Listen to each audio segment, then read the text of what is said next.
आज हम सुनने जा रहे हैं राजा चंद्रभान की वह पवित्र कथा जिसने सोमवार व्रत के माध्यम से भोलेनाथ की सच्ची कृपा को प्राप्त किया। तो आइए कथा की शुरुआत करते हैं।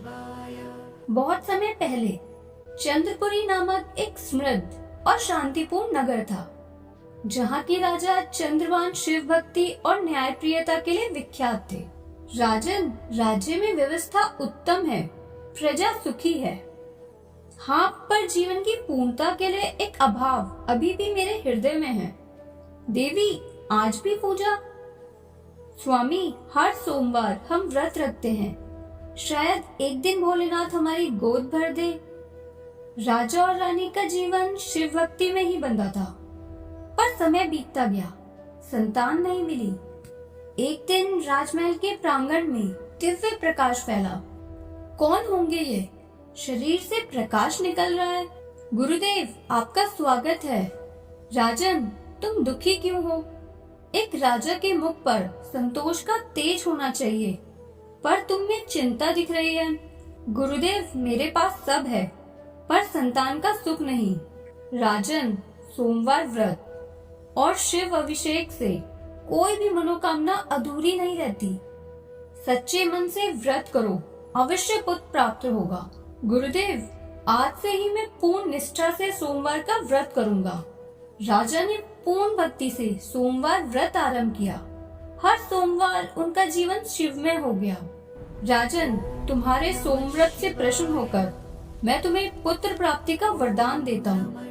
प्रभु, मेरी मनोकामना पूर्ण हो गई। कुछ समय में रानी ने एक दिव्य पुत्र को जन्म दिया।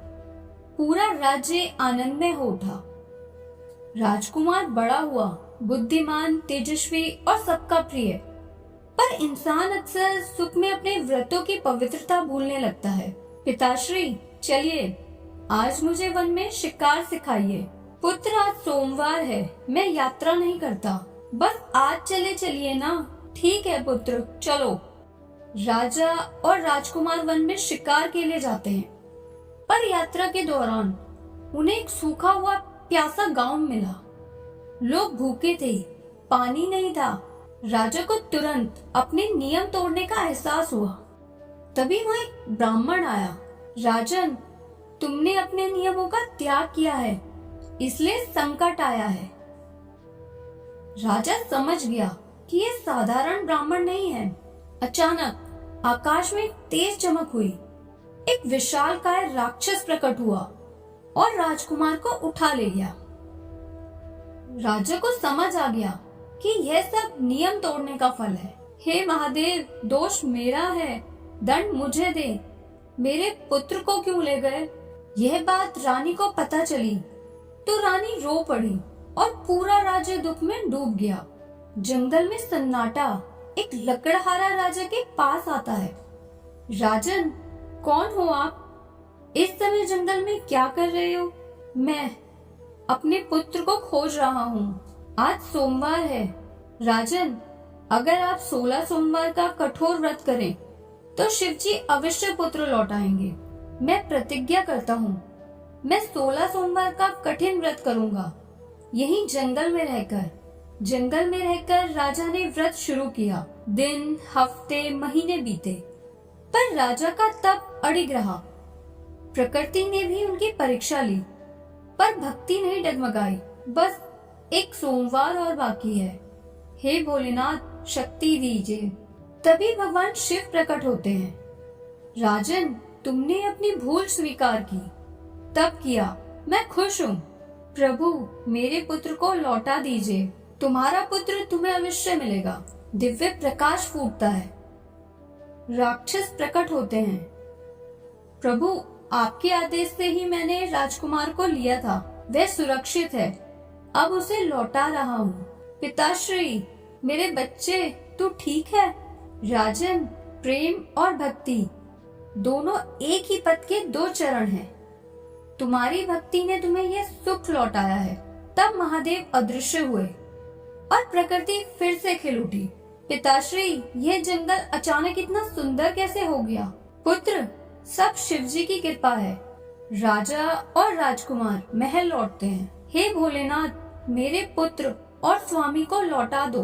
रानी, राजा लौट आए। मेरे लाल, माता, मैं ठीक हूँ।